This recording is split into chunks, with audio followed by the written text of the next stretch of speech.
7 de la mañana con 34 minutos, amigos oyentes. Gracias por continuar en compañía de UTC Radio, la radio de la Universidad Técnica de Cotopaxi.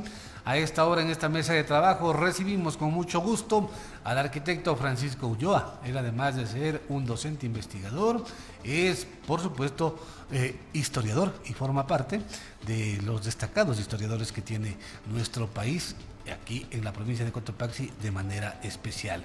Y queremos aprovechar la presencia del arquitecto Ulloa aquí en estos micrófonos para conversar con respecto a la organización del primer Congreso Nacional de Historia capítulo Cotopaxi, que justamente está sobre los hombros de nuestro invitado. Arquitecto, muy buenos días. Antes de entrar de una al tema de la entrevista, ¿qué le parece si hacemos un análisis del contexto, ¿no?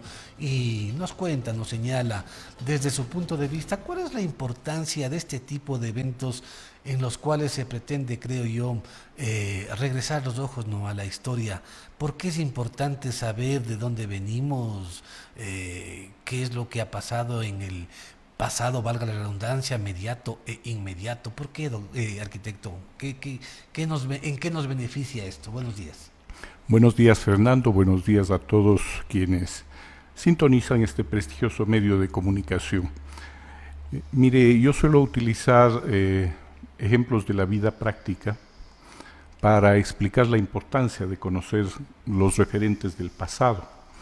Si nosotros le ubicamos esto, por ejemplo, en el tema médico, cuando uno va al médico, ¿qué es lo primero que le dice? Vamos a hacer su historia clínica y le preguntan una serie de cosas de su pasado que pueden ser las que le estén afectando en su presente y puedan llevarle a cualquier tipo de desenlace en el futuro. Por tanto, ahí queda evidenciada la referencia de la importancia de lo que significa conocer un pasado histórico.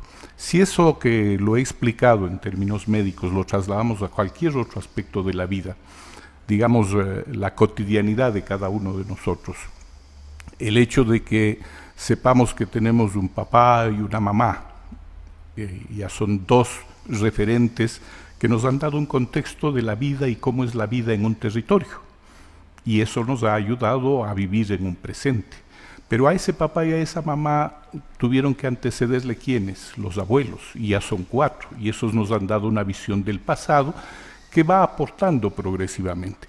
Esto que lo he puesto en términos de individualidades, lo podemos poner en términos de colectividades. En este caso, por ejemplo, conocer los referentes del pasado de un país, de una república, de una provincia, nos dará una idea más clara de en qué se ha acertado, en qué se ha fallado, qué es lo que se ha hecho, qué es lo que se ha dejado de hacer, que nos permita precisamente tomar mejores decisiones en el presente y que hagan posible que el futuro sea un futuro más prometedor que el que probablemente lo podamos hacer si nosotros creemos que el país, la provincia, empieza con nosotros. Tenemos que saber que tenemos un referente que nos ha ido marcando progresivamente en nuestro desarrollo y en nuestras limitaciones como tal.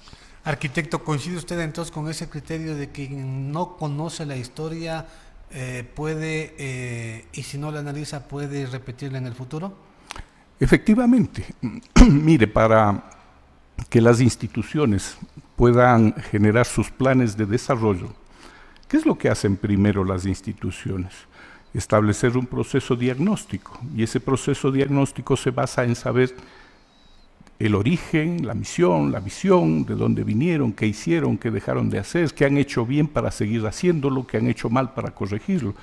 Y lo que usted dice, si no se conoce todo ese tipo de cosas, se puede tropezar con la misma piedra muchísimas veces. En el ámbito político nos ha ido pasando, ¿no es cierto? La desmemoria política hace que repitamos cada cierto tiempo, cuando hay elecciones, los mismos errores colectivos, porque creemos en los cantos de sirena que nos suelen dar los políticos a través de esa postura populista mesiánica de creer que las situaciones de un país o las crisis de un país se solucionan como si fuese una varita mágica y basta con que se vote por tal o cual persona.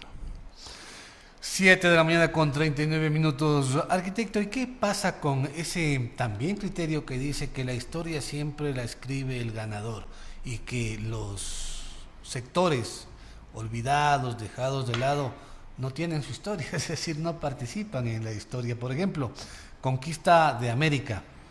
Quienes escribieron la historia fueron los españoles, pues no, que llegaron y nos conquistaron. No escribieron los indígenas o los originarios, no, fueron los españoles los que escribieron la historia. ¿Cómo cambiar ese criterio o esa realidad? Mire, coincido con usted y con mucha gente en el sentido de que efectivamente en el juego y rejuego del poder, quienes son los triunfadores son los que quizá imponen una idea. Y eso es lo que ha ocurrido también por mucho tiempo con la historia, cuando se han silenciado las voces de los pueblos y se ha creado una imagen distorsionada de lo que significa el referente de pasado. O sea, en eso sería pretender tapar el sol con un dedo, decir que no es así, es efectivamente así. En los últimos tiempos ha venido surgiendo todo un movimiento relacionado con la recuperación de la memoria colectiva y que da la pauta para que se escuchen nuevas voces, esas voces alternativas o esas voces silenciadas. Y lo otro, lo que hoy se denomina el ensayo histórico.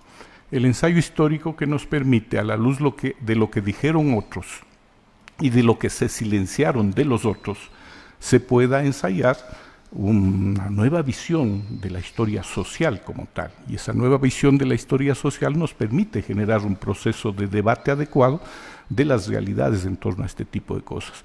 Por tanto, yo creo que las instituciones encargadas de historia están trabajando en torno a eso, nuestro Centro de Estudios Históricos está trabajando en torno a eso, para que, sin dejar de escuchar a determinadas voces, podamos ir al encuentro de las voces silenciadas, de las voces del pueblo llano, en donde podamos ir al encuentro de las historias de vida, en donde podamos ir al encuentro de lo que significan los saberes culturales.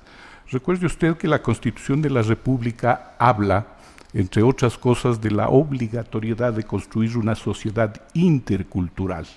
Y para construir una sociedad intercultural necesitamos de esos saberes culturales de todos los pueblos, no solo de aquellos que han sido triunfadores o han impuesto una idea de nación, sino más bien de los actores, de los que van construyendo el día a día de un país, de una provincia, etcétera.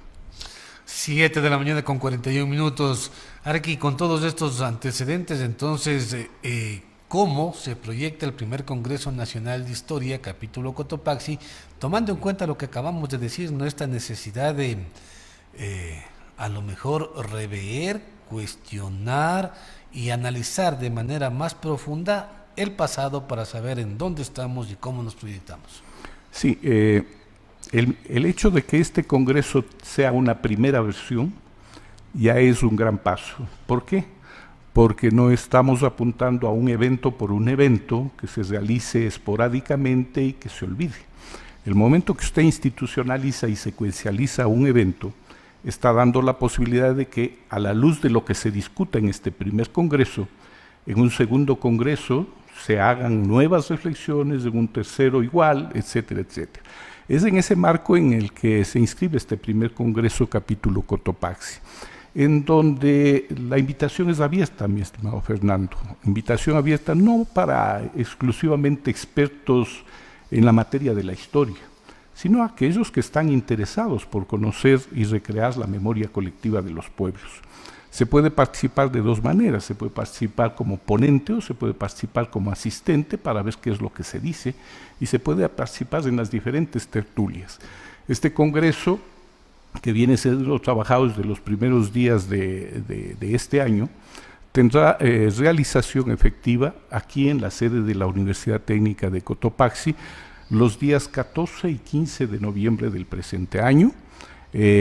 Inscribiremos este evento importantísimo en el marco de lo que significan las fiestas novembrinas que ya está preparando la Municipalidad de Latacunga, y creemos que va a ser la oportunidad para encontrarnos con gente que es muy querendona de la tierra, gente que tiene o sus raíces cotopaxenses o son cotopaxenses pero que han estado fuera, pero que siguen teniendo esa necesidad de pensar y repensar la provincia, con gente que no es de la provincia, pero que tiene interés en que se conozca qué ha pasado en el centro del país y cómo presentarnos sus propuestas, y con gente que está en definitiva interesado en que se vaya progresivamente construyendo en los diferentes ámbitos de la historia los referentes que hagan posible que entendamos las dinámicas de una provincia que tiene, yo diría, una serie de claros y oscuros, que en muchos de los casos se ha construido de manera errónea, como usted lo decía, desde la visión del poder, la idea de provincia, y se ha tapado o no se ha dicho otro tipo de cosas que se debieron haber dicho.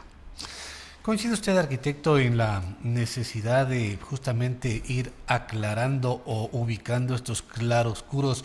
Porque como que la historia de Cotopaxi y de la Tacunga ha sido un poco puesta de soslayo, tomando en cuenta polarización, ¿no? Quito, Guayaquil y bueno, máximo Cuenca, pero el resto del país no existe. Y la gesta histórica, el día a día de una provincia como Cotopaxi, en donde usted mismo contaba aquí, ¿no? La fábrica de pólvora, ¿en dónde era? Aquí, pues, ¿dónde estaba digamos, el centro del dominio? Aquí, en esta provincia, de donde han salido un montón de figuras de la política. Ve, aquí tenemos en la provincia de Cotopaxi dictador, ¿no? Es el calificativo que le va a una persona que no es presidente elegido, es un dictador. No puede haber sido bueno, más o menos regular. El pugilense Guillermo Rodríguez Lara fue dictador del Ecuador, ¿no? Y de aquí, de Cotopaxi. Y así tenemos un montón de figuras que no sé si es que es mi punto de vista o mi ignorancia, arquitecto, no han sido ubicadas en el espacio en el que se amerita. O sea, Cotopaxi no ha sido ubicado en el espacio histórico que el Ecuador necesita conocer. ¿Cree usted que esto es así?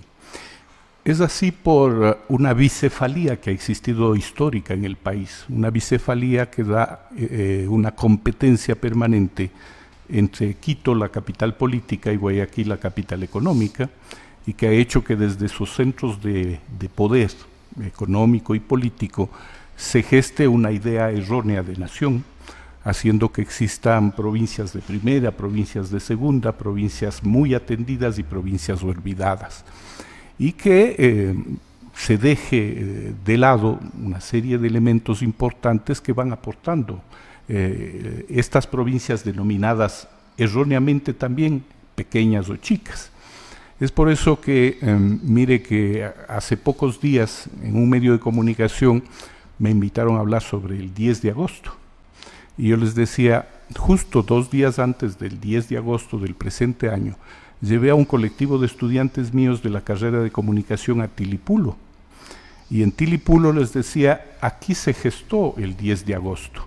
Y no faltó algún estudiante que dijo, pero el 10 de agosto fue en Quito. Claro. Efectivamente, los hechos se dieron en Quito, pero el proceso conspirativo estuvo acá. Y a lo mejor, arquitecto, y perdón que le interrumpa, es que nos enseñan a memorizar que el 10 de agosto fue lo que sucedió en Quito, ¿no es cierto? Y no los antecedentes que no acabamos de decir. Así es como cuando yo digo, a ver, la batalla del 24 de mayo, no es que llegaron de ningún lado los patriotas al Pichincha, los hechos se dieron en el Pichincha. Todos los antecedentes, desde venir de la costa y pasar 13 días acá el ejército libertario desde el 2 de mayo, apertrechándose, curando sus enfermos, incorporando más elementos a la batalla, se dieron en la Tacunga, y eso no se dice. Si eso hablamos en el ámbito de lo que significan las luchas de cambio político, porque también hoy por hoy entra en cuestionamiento de qué independencia hablamos, ¿no es cierto? Porque puede ser la independencia de los criollos frente a los ibéricos, pero todavía seguimos batallando en las independencias reales. Pero hay muchas otras cosas que se generan acá en las provincias no visibilizadas desde los centros de poder. En el mismo Tilipulo yo les decía a mis estudiantes, miren, los lugares, los sitios, las paredes también cuentan historias. Les decía, a ver, ustedes van a ser comunicadores y probablemente tengan programas de música. Y si tienen un programa de música es lógico que sepan cuál es la cuna del rock latinoamericano. y la cuna del rock latinoamericano está en Tilipulo, porque ahí surgió Sally Mileto con sus primeras canciones, que luego se popularizaron y que lógicamente marcaron un antes y un después en la música en ese ámbito específico. Pero eso muy poca gente lo conoce, ¿no? Y así como ese tipo de ejemplos podríamos dar muchísimos, mi estimado Fernando. 7 de la mañana con 49 minutos, tenemos el gusto de estar dialogando en esta mesa de trabajo con el arquitecto Francisco Ulloa. Él es uno de los gestores que está a cargo de la organización del primer Congreso Nacional de Historia, capítulo Cotopaxi. Hemos intentado con el arquitecto ver cómo le entra el agua al coco, como se dice vulgarmente, ¿no? Y tratar también los elementos que están alrededor de esto que se conoce como el hecho histórico, ¿no? Que es el que casi siempre se impone, se analiza y se le obliga al estudiante a memorizar sin tomar en cuenta los antecedentes y el entorno dentro del cual se da este suceso social. Arqui, por favor, reitérenos las fechas, cómo se va a desarrollar el evento, la forma de participar, porque yo creo que mucha gente, y me incluyo, que no es especialista en esto, puede participar y sería bueno que participe. Y además, ¿cuál será el legado que deje el Congreso? ¿Va a haber después un documento? ¿Va a haber una recopilación de las exposiciones? ¿Qué vamos a sacar de provecho? Sí, reitero, la realización efectiva del Congreso va a ser 14 y 15 de noviembre de este año en las instalaciones de la Universidad Técnica de Cotopaxi. El evento tiene un ámbito de colaboración muy amplio. Por ejemplo, para lo que significa certificaciones de los participantes, ya sean ponentes o asistentes, el certificado que se les entregue tiene 3 avales académicos importantísimos. Tiene el aval de la Academia Nacional de Historia, que es una institución con 115 años de vivencia y de presencia en el país.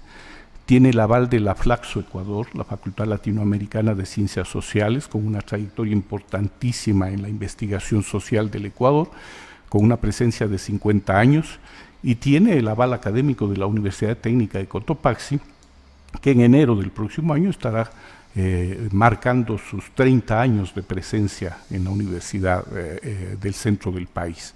Esos 3 avales académicos nos dan la medida de la seriedad de lo que significa manejar un congreso que tendrá conferencistas invitados de alto nivel, pero a su vez tendrá la posibilidad de la participación vía ponencias con las normas internacionales que hoy se exige para calificar una ponencia.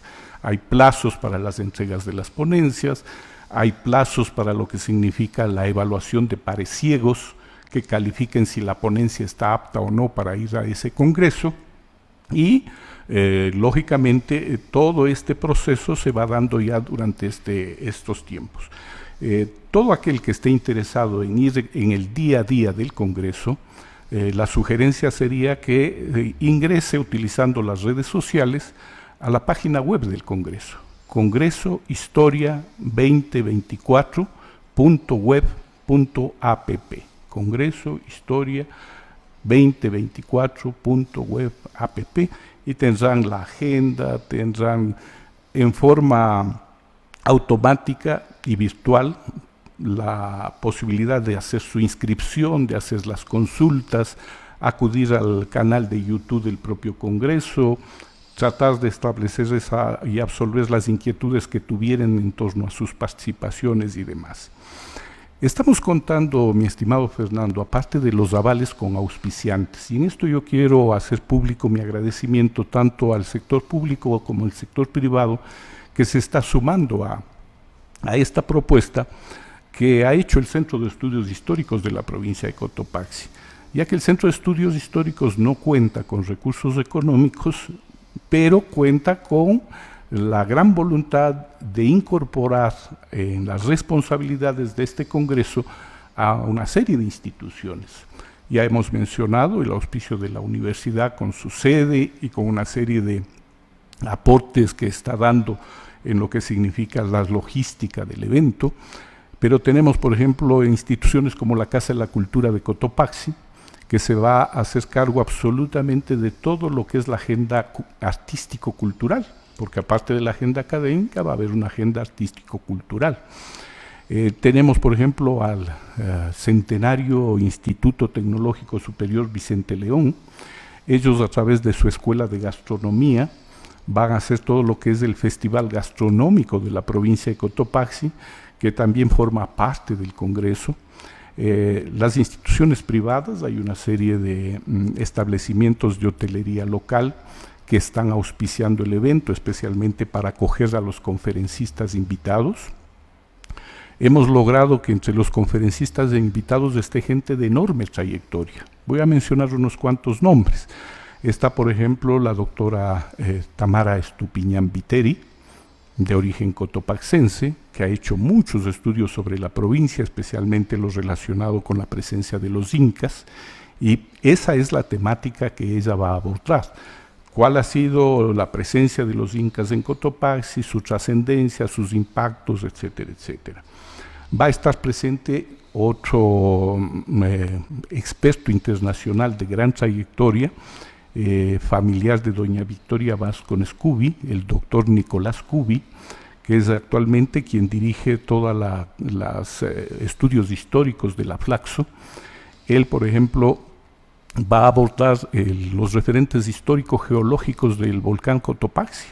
Recuerde que somos una ciudad que necesita resiliencia y un entendimiento de nuestro vecino, y no necesariamente o exclusivamente desde el ámbito exclusivo, geológico, eruptivo, sino de cómo se da esa relación. Y él, a la vez que es geólogo, es periodista y es historiador, y nos permite hacer una visión integrada de todo ese ámbito para entender las dinámicas de una relación con un coloso como el Cotopaxi. Estará con nosotros la doctora Valeria Coronel, también con referentes cotopaxenses. Ella, por ejemplo, va a abordar una temática que va a interesar a un sector muy importante ahora que se acercan elecciones a nivel nacional. Ella va a abordar el ámbito del impacto político que ha tenido Cotopaxi en el quehacer nacional, algo parecido a lo que usted decía, ¿no?, hace un momento. En Cotopaxi han existido presidentes de la República, dictadores, vicepresidentes, etcétera, que han jugado un papel protagónico, pero como que en la historia van siendo relegados. ¿No? Primeras damas. Primeras damas. Perdón que le interrumpa, arquitecto, solamente por cuestiones de aclaración a nuestra audiencia. Hay una pregunta que dice, ¿cuál es el costo por el Congreso de Historia? Es un evento que no tiene costo, ¿no es cierto? A ver, el Congreso de Historia... Tiene valor, pero no... El Congreso de Historia, para la participación, yo diría que tiene una especie de valor económico simbólico. Ah, ¿ya? ¿Por qué razón? Porque necesitamos hacer la cobertura básica de lo que significa otorgarles los coffee breaks, que hoy tanto se acostumbran en los recesos. Y que de manera oficial no lo puede hacer, ¿no? No se lo puede hacer por cuestiones de contrato. Exacto. Entonces, los participantes que presenten ponencias y sean profesionales de nivel superior, abonarán un valor de $20. Los estudiantes un valor de $10. Si la inscripción es hasta el 14 de octubre.